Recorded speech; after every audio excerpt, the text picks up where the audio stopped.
আধুনিক রাজনীতির ভোট প্রচারে এখন ফ্লেক্স, ব্যানার আর ডিজিটাল মাধ্যমের দাপট। এর ফলে ক্রমশ হারিয়ে যেতে বসেছে বাংলার ঐতিহ্যবাহী দেয়াল লিখনের শৈল্পিক দিকটি।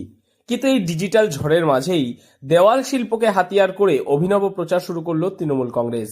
নদিয়ার শান্তিপুর পৌরসভার ২০ নম্বর ওয়ার্ডের রাজনৈতিক স্লোগানের পাশাপাশি দেওয়ালে দেওয়ালে ফুটে উঠেছে আকর্ষণীয় ব্যঙ্গচিত্র এবং চটুল ছড়া। কার্টুন ও ছড়ার মেলবন্ধন শান্তিপুর পৌরসভার সিআইসি মেম্বার তথা ২০ নম্বর ওয়ার্ডের তৃণমূল কাউন্সিলর শুভজিৎ দের উদ্যোগে এই অভিনব প্রচার শুরু হয়েছে।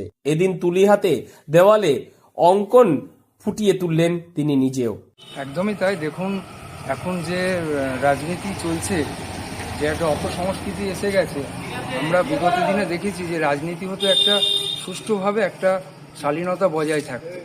আগে রাজনীতির মধ্যেও একটা লড়াই যুদ্ধ ছিল, খুব ভালো কথা এটা, কিন্তু তার মধ্যে একটা শালীনতা ছিল। আগে আমরা দেখেছি আগেকার দিনে দেওয়াল লিখনে কত রকম বৈচিত্র্য, কত রকম আর্ট আমরা দেখতে পেতাম কার্টুনের মাধ্যমে, ব্যঙ্গাত্মক ছড়া আমরা দেখেছি দেওয়াল লেখনের মাধ্যমে।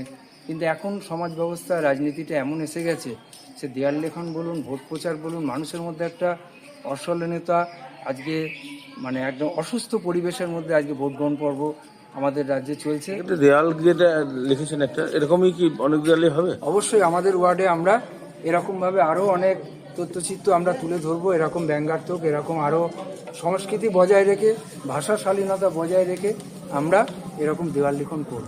জানা গিয়েছে দলীয় কর্মী সমর্থকদের দ্বারা সংরক্ষিত এই ওয়ার্ডের প্রায় ৪০ থেকে ৪৫টি দেওয়ালে চলছে জোর কদমে প্রচার। শান্তিপুর বিধানসভার প্রাক্তন বিধায়ক তথা বর্তমান তৃণমূলের প্রার্থী ব্রজকিশোর গোস্বামীর সমর্থনে এই দেওয়ালগুলিতে তুলির টানে তারা ফুটিয়ে তুলছেন বিভিন্ন রাজনৈতিক বার্তা। না, এই কাজ তো আমরা পাইনি সে মতো, মানে এখন সব তো ফ্লেক্স হয়ে গেছে, প্রিন্টের উপর চলে গেছে সব। কার্টুন হচ্ছে একটা আলাদা ঘটনা, তার মাধ্যমে মানুষের মধ্যে অনেক কিছু ঢোকানো যায়, মানে ভিজুয়াল আর্ট যেটাকে বলা হয়, সেটা দিয়ে বাচ্চা থেকে শুরু করে বড়দের মধ্যে প্রত্যেকের মধ্যে খুব সুন্দরভাবে, খুব সহজভাবে বিষয়বস্তুকে তুলে ধরা যেতে পারে কার্টুনের মাধ্যম দিয়ে। সেটা আমরা শিল্পীর মতে ছবি আঁকা জানলেই যে দেওয়াল লিখতে পারবে এমনটা নয়, এটি একটি বিশেষ শিল্প। পাশাপাশি তিনি সমস্ত রাজনৈতিক দলের কাছে একটি গুরুত্বপূর্ণ আবেদনও রেখেছেন। তার কথায় ভাষার শালীনতা বজায় রেখেও ব্যঙ্গচিত্রের মাধ্যমে বিরোধীদের রাজনৈতিক ভুল ত্রুটিগুলো চমৎকারভাবে তুলে ধরা যায়।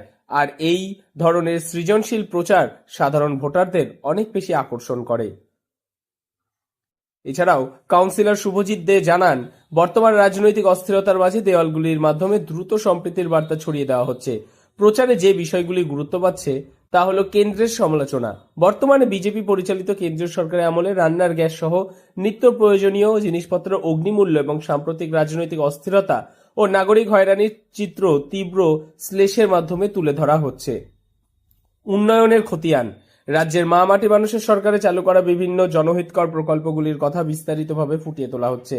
দেওয়ালে সযত্নে আঁকা হচ্ছে বাংলার মুখ্যমন্ত্রী মমতা বন্দ্যোপাধ্যায়ের ছবি, সেই সঙ্গে তাকে আগামী চতুর্থবারের মুখ্যমন্ত্রী হিসেবেও তুলে ধরা হচ্ছে এই প্রচারের মাধ্যমে। ডিজিটাল যুগে দাঁড়িয়ে শান্তিপুরের এই দেওয়াল চিত্র যেন প্রমাণ করে দিল সৃজনশীলতা আর শিল্পের কদর ভোট ময়দানে আজও অটুট। অন্যদিকে রক্ষা হবে পরিবেশ দূষণ, কিছুটা হলেও দৃশ্য দূষণও থাকবে নিয়ন্ত্রণে। নদিয়ার শান্তিপুর থেকে মৈনাক দেবনাথের রিপোর্ট, লোকাল 18 বাংলা।